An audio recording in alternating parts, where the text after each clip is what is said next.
রজমকৃত শয়তানের কবল থেকে আল্লাহ তাআলার কাছে আশ্রয় চাচ্ছি। সম্মানিত দর্শকবৃন্দ, আপনাদের সকলকে জানাই সালামুন আলাইকুম। মহাকবি মাইকেল মধুসূদন দত্ত, ইনার ব্যাপারে আমি কিছু কথা আপনাদের সামনে বলবো। এই মহান ব্যক্তিটির জন্ম 1824 সালে, মৃত্যু 1873 সালে। জমিদার পরিবারে জন্ম হয়েছে। যশোর জেলার কেশবপুর থানার সাগরদাড়ি গ্রামের হিন্দু জমিদার ফ্যামিলিতে। মহাকবি মাইকেল মধুসূদন দত্ত তিনি তার মার কাছ থেকে রামায়ণ শিখেছেন, মহাভারত শিখেছেন, পুরাণ শিখেছেন। এগুলি শিখার পরে যখন তিনি তার বাবা রাজনারায়ণ দত্তকে প্রশ্ন করেন যে সমস্ত জিনিসগুলি নিজেদের হাতের দ্বারা তৈরি করা হচ্ছে, সেই মূর্তি দেবদেবতাদের সামনে পূজা পাঠ করে তার কাছে প্রার্থনা করা হচ্ছে কেন?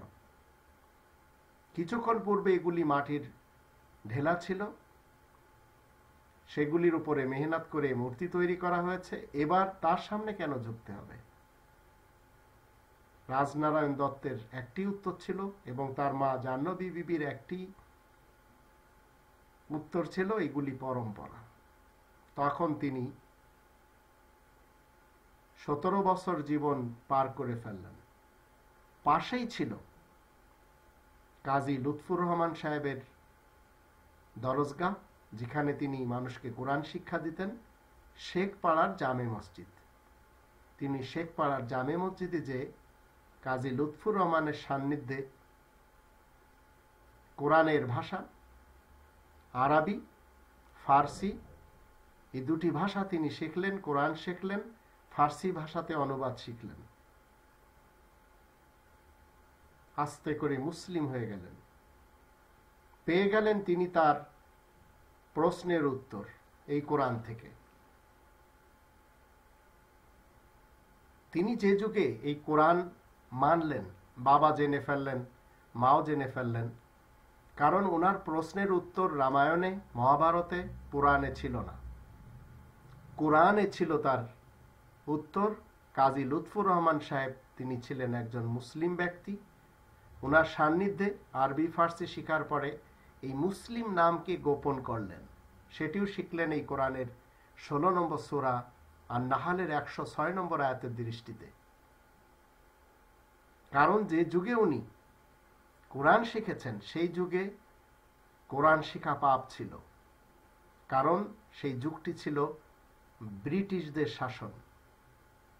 আর সেই যুগে ব্রিটিশদের গোলামি করত মুসলমানদের শিয়া সমাজ, মুসলমানদের সুন্নি সমাজ, মুসলমানদের সালাফি সমাজ, এমনকি হিন্দু বানিয়েরাও। ইংরেজদের উপরে কেউ কথা বলতে পারত না।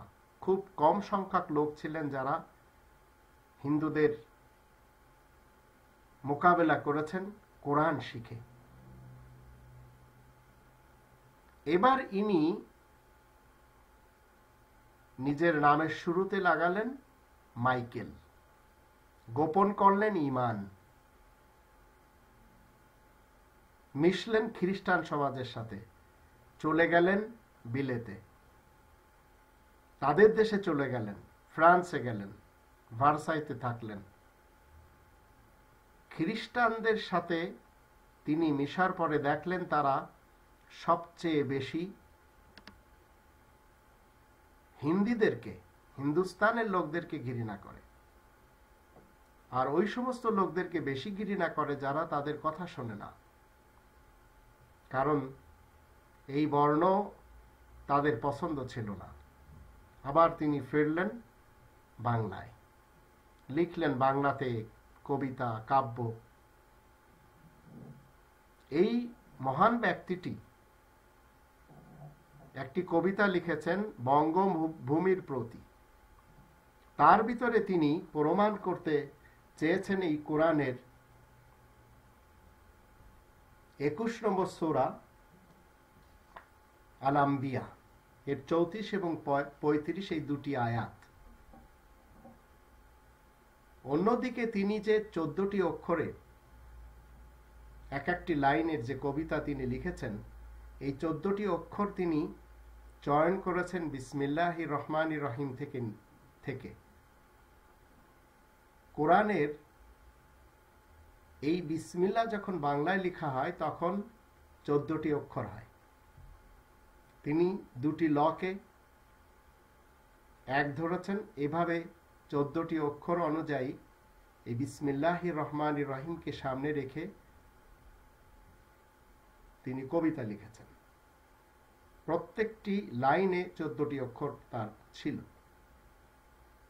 এখন তিনি বলেছেন এই বঙ্গভূমির প্রতি যে কবিতাটি, একজন মানুষ পৃথিবীতে জন্মগ্রহণ করে, কিন্তু সে একটি কাল কাটানোর পর এই পৃথিবী ছেড়ে চলে যায়। তাই তিনি বলেছেন জন্মালে মৃত্যু অনিবার্য।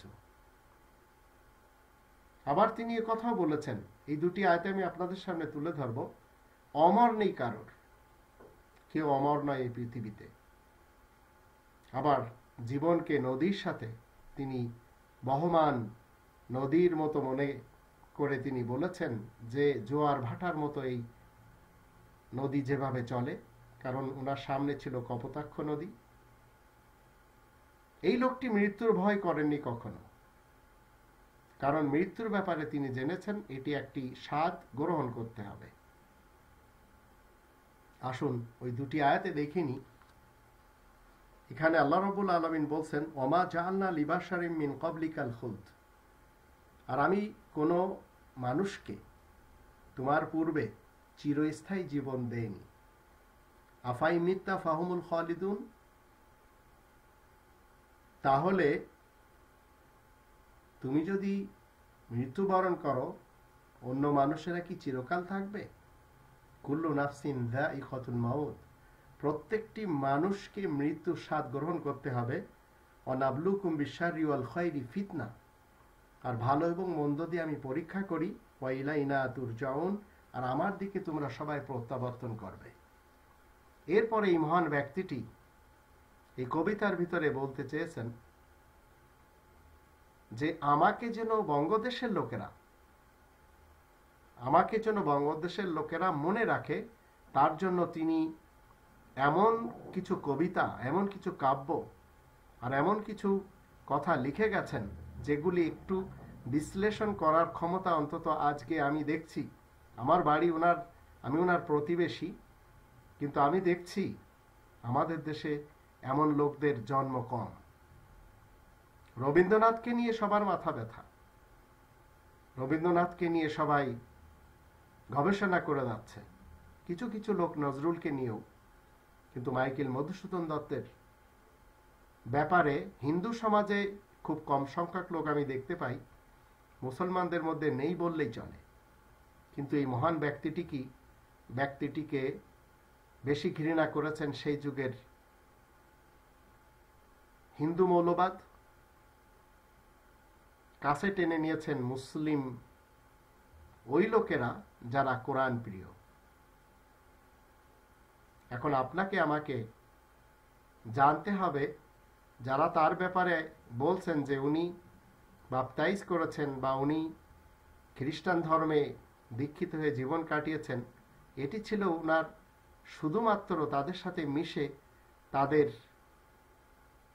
ভুলগুলি দেখার কারণে তিনি এসব করেছেন।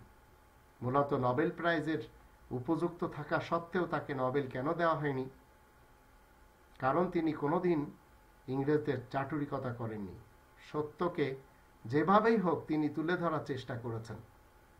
আর দানের হাত তার এত লম্বা ছিল, যখন তাকে কেউ জিজ্ঞেস করত যে মধু তুমি ফকিরকে কত টাকা দিলে, তখন তিনি উত্তর দিতেন মধু কখনো গুণে দেয় না, পকেটে যা থাকতো দিয়ে দিতেন। তো এই ছিল এই মহান ব্যক্তিটির চরিত্র, যেটিকে আমি কোরআনের চরিত্র বলি।